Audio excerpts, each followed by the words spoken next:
Hello ಸಹೋದರ, ಹೇಗಿದ್ದೀರಾ ಸ್ನೇಹಿತರೆ? ಇವತ್ತಿನ ಈ ವಿಡಿಯೋದಲ್ಲಿ ರೇಷನ್ ಕಾರ್ಡು ಹೊಸದಾಗಿ ಅಪ್ಲೈ ಮಾಡೋರಿಗೆ ಏನಕ್ಕೋಸ್ಕರ ಸರ್ಕಾರದಿಂದ ರೇಷನ್ ಕಾರ್ಡನ್ನು ಬಿಡ್ತಾ ಇಲ್ಲ, ಅದೇ ರೀತಿ ಇನ್ನೊಂದು ಮೇಜರ್ ಸಮಸ್ಯೆ ಏನು ಅಂದರೆ ತಿದ್ದುಪಡಿನೂ ಏನಕ್ಕೋಸ್ಕರ ಬಿಡ್ತಾ ಇಲ್ಲ, ಅದೇ ರೀತಿ ಏನು ರೀಸನ್ ಇರಬಹುದು, ಇದ್ರ ಬಗ್ಗೆ ಫುಲ್ಲು ಡೀಟೇಲ್ ಆಗಿ ಈ ವಿಡಿಯೋದಲ್ಲಿ ಚರ್ಚೆ ಮಾಡ್ತಾ ಹೋಗೋಣ. ದಯವಿಟ್ಟು ನಮ್ಮ ಚಾನಲ್ಗೆ ಯಾರಾದರೂ ಫಸ್ಟ್ ಟೈಮ್ ವಿಸಿಟ್ ಮಾಡಿದರೆ ಕೂಡಲೇ ಸಬ್ಸ್ಕ್ರೈಬ್ ಮಾಡ್ಕೊಳ್ಳಿ, ಹಾಗೆ ಬೆಲ್ ಐಕಾನ್ ಬಟನ್ ಮೇಲೆ ಕ್ಲಿಕ್ ಮಾಡಿ. ಬನ್ನಿ ಗೈಸ್, ಈ ವಿಡಿಯೋ ಸ್ಟಾರ್ಟ್ ಮಾಡೋಣ. ಅದೇ ರೀತಿ ನಮ್ಮ ವಿಡಿಯೋ ಫಸ್ಟ್ ಟೈಮ್ ನೋಡ್ತಾ ಇದ್ರೆ ನಮ್ಮ ಚಾನಲ್ನ ಕೂಡಲೇ ಸಬ್ಸ್ಕ್ರೈಬ್ ಮಾಡ್ಕೊಳ್ಳಿ, ಹಾಗೆ ಬೆಲ್ ಐಕಾನ್ ಬಟನ್ ಮೇಲೆ ಕ್ಲಿಕ್ ಮಾಡಿ ನಮ್ಮ ವಿಡಿಯೋಗೊಂದು ಲೈಕ್ ಮಾಡಿ. ಸ್ನೇಹಿತರೆ, ನೀವು ಒಂದು ಲೈಕ್ ಮಾಡೋದ್ರಿಂದ ಎಷ್ಟೋ ಜನಕ್ಕೆ ಶೇರ್ ಆಗುತ್ತೆ, ವಿಡಿಯೋ ರಿಕಮೆಂಡ್ ಆಗುತ್ತೆ, ಎಷ್ಟೋ ಜನ ನಾಲೆಡ್ಜ್ ಪಡ್ಕೊಳ್ತಾನೆ. ಬನ್ನಿ ಸ್ನೇಹಿತರೆ, ಈ ವಿಡಿಯೋ ಸ್ಟಾರ್ಟ್ ಮಾಡೋಣ. ಸ್ನೇಹಿತರೆ, ಮೊದಲನೇದಾಗಿ ಹೊಸದಾಗಿ ರೇಷನ್ ಕಾರ್ಡ್ಗೆ ಅಪ್ಲಿಕೇಶನ್ ಹಾಕಿಸ್ಕೊಳ್ಳೋರು ಸಿಕ್ಕಾಪಡೆ ಜನ ಪ್ರಾಬ್ಲಮನ್ನು ಫೇಸ್ ಮಾಡ್ತಾನೆ ಇದ್ದೀರಾ.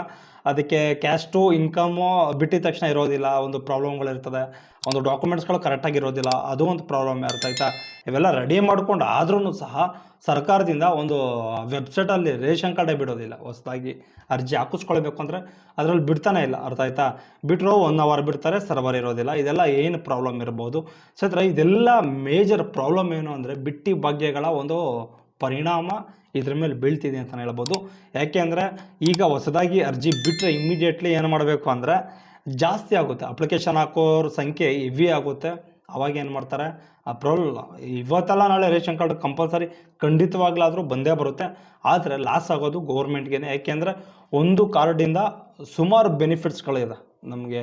ಮೆಡಿಕಲ್ ಸೌಲಭ್ಯ ಆಗಿರ್ಬೋದು, ಸೊಸೈಟಿಯಿಂದ ಅಕ್ಕಿ ಪಡ್ಕೊಳ್ಳೋದಾಗಿರ್ಬೋದು, ಬಟ್ ಬೇರೆ ಏನಕ್ಕಾದ್ರೂ ಒಂದು ಅರ್ಜಿ ಸಲ್ಲಿಸಿದ್ರೆ ಲೋನ್ಗಳಿಗೆ ಅಥವಾ ಇನ್ನಿತರ ಒಂದು ಸರ್ಕಾರ ಸೌಲಭ್ಯಗಳನ್ನು ಪಡ್ಕೊಳ್ಬೇಕು ಅಂದರೆ ನಾವು ಕೇಳೋದೇನು BPL card. BPL ration card ಕರೆಕ್ಟಾಗಿ ಇದ್ದರೆ ಇಮ್ಮಿಡಿಯೇಟ್ಲಿ ಏನು ಬೇಕಾದರೂ ಆಗುತ್ತೆ, ಅರ್ಥ ಆಯ್ತಾ. BPL ಕಾರ್ಡ್ ಇದ್ರೆ ತುಂಬ ಅನುಕೂಲ ಆಗುತ್ತೆ, ಅದರಿಂದ ತುಂಬ ಯೂಸ್ಫುಲ್ ಇರ್ತದೆ, ಅರ್ಥ ಆಯ್ತಾ.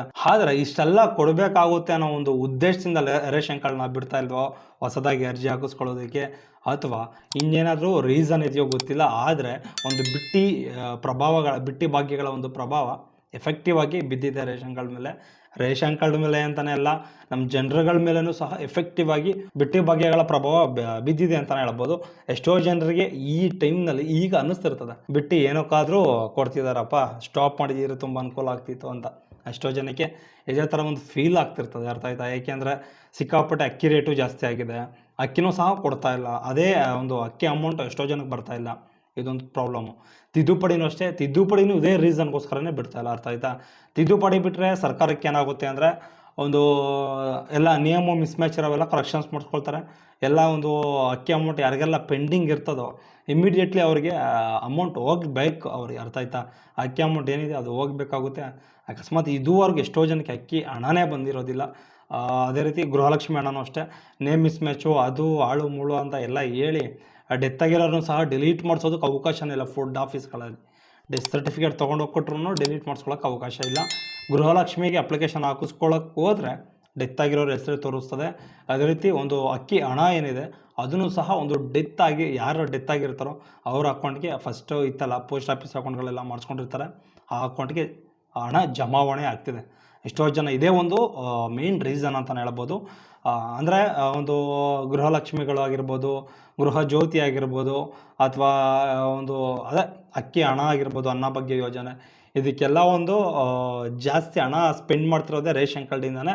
ರೇಷನ್ ಕಾರ್ಡ್ ಇದ್ರೇ ಎಲ್ಲ ಪ್ರಾಬ್ಲಮ್ಮು, ರೇಷನ್ ಕಾರ್ಡ್ ಇಲ್ಲ ಅಂದರೆ ಏನೂ ಸಮಸ್ಯೆ ಇಲ್ಲ ಅಂದ್ಬಿಟ್ಟು ಸರ್ಕಾರ ಏನು ಮಾಡ್ತಿದೆ, ಅವಾಗ ಕೊಡ್ತಾರೆ 1 ಅವರು ಬೇಕಾಬಿಟ್ಟಿಯಾಗಿ. ಇದೇ ಒಂದು ರೀಸನ್ ಅಂತಲೇ ಹೇಳ್ಬೋದು.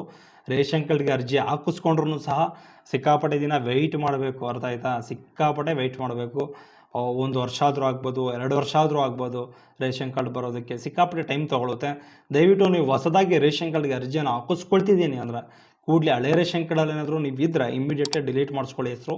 ಅವ್ರು ಡಿಲೀಟ್ ಮಾಡಿಸ್ಕೊಂಡು ಫುಡ್ ಆಫೀಸ್ನಲ್ಲಿ ಅಪ್ರೂವಲ್ ಮಾಡಿಸ್ಕೊಂಡು ಆದಮೇಲೆ ನಿಮಗೆ ಅಕ್ಕಿ ಬರ್ತಾಯಿಲ್ಲ ಅಂತ ಕನ್ಫರ್ಮ್ ಆದಮೇಲೆ, ನೀವು ರೇಷನ್ ಕಾರ್ಡಿಂದ ಡಿಲೀಟ್ ಆಗಿದ್ದೀನಿ ಅಂತ ನಿಮ್ಗೆ ಕನ್ಫರ್ಮ್ ಆದಮೇಲೆ ನೀವು ಹೊಸದಾಗಿ ಅರ್ಜಿಯನ್ನು ಹಾಕಿಸ್ಕೊಳ್ಬೇಕಾಗುತ್ತೆ. ಇದೇ ಒಂದು ಪ್ರಾಬ್ಲಮ್ಗಳು. ಯಾವ ಟೈಮಲ್ಲಿ ಬಿಡ್ತಾರೆ ಅಂತ ಗೊತ್ತಿಲ್ಲ, ಬಿಟ್ಟರೆ 1 ಅವರ್ ಬಿಡ್ತಾರೆ ಅಷ್ಟೇ. ಬಟ್ ಲೋಕಸಭಾ ಚುನಾವಣೆ ಗಂಟ ನೋಡಬೇಕಾಗುತ್ತೆ, ಆಮೇಲಾದರೂ ಒಂದು ಕರೆಕ್ಟಾಗಿ ಬಿಡ್ತಾರಾ ಇಲ್ವ ಅಂತ ಗ್ಯಾರಂಟಿ ನಾನು ಕೊಡೋದಕ್ಕಾಗೋದಿಲ್ಲ. ಬಟ್ ಬಿಡ್ತಾರಾ ಇಲ್ವ ಅಂತ ನಾನು ಸಹ ವೆಯ್ಟ್ ಮಾಡಿ ನೋಡಬೇಕಾಗುತ್ತೆ.